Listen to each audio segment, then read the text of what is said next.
Hi, I'm Becky, and we're reading the book, How to Use Power Phrases. Right now we're on secret number 6. There is power in being nice. So, helping a client draft a power letter.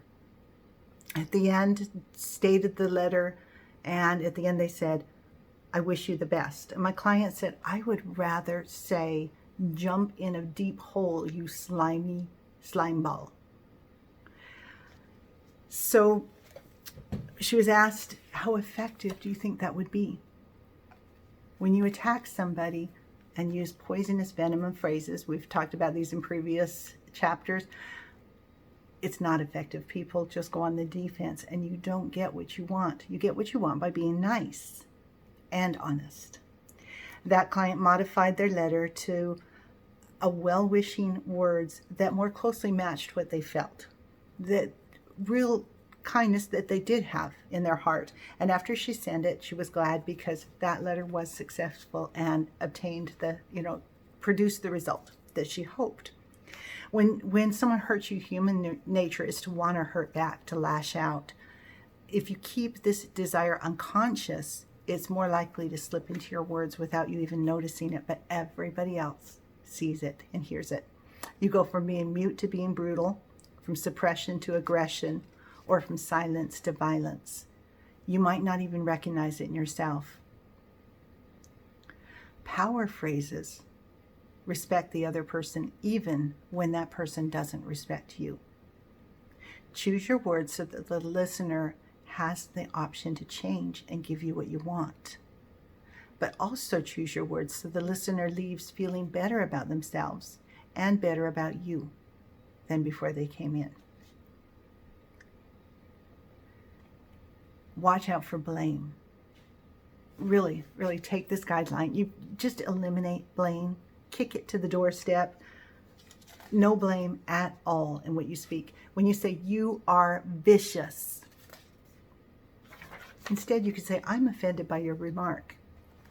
You're not making one bit of sense. Say, I am not understanding what you're saying. You aren't paying attention to me. I'm not feeling heard. Do you see what these poison phrases all had in common? The poison phrases started with the sentence, you. Next time you start a sentence with the sentence, you, look carefully. There probably is blame attached to it. The answer is, and the amazing thing is that your judgments, when you blame somebody, you're making a judgment, and your judgment is not based on reality. Your judgment is based on your perception of reality. Often that's a different thing than truth.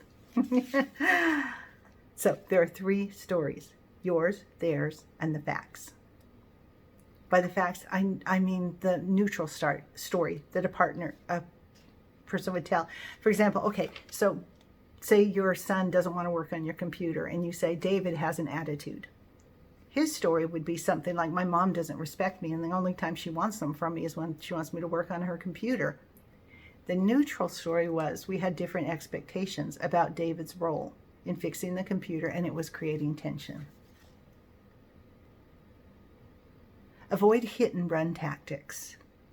Avoid sarcasm. Sarcasm will not say what you mean and get what you want. Don't use mixed messages. So, like hit and run tactics, like late again, and then walking off. What does that do? Does that help? Resist the temptation to say, well, I'm surprised you were here. You even noticed my attendance. You're never even here. Or, great job. Who helped?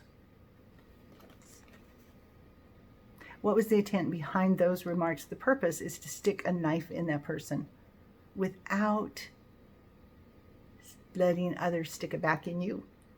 You spread poison without being accountable. Not cool, right? When you pick your words, create 2 goals. 1, the outcome that you want from those words, and 2, the relationship that you want to develop out of those words. Does having 2 goals make it harder? Yeah. Yeah, this is harder, but you'll find your words are more effective. There are alternatives between silence and violence. You can hold back, you can avoid holding back and not attack. Keep your poison to yourself, speak strong, and be nice. Okay, tomorrow. Oh, I don't know what we're doing tomorrow. This wraps up with a personal note, so I'm going to have to read it and find out if we're doing another one. We are reading the book, How to Use Power Phrases. We'll talk soon.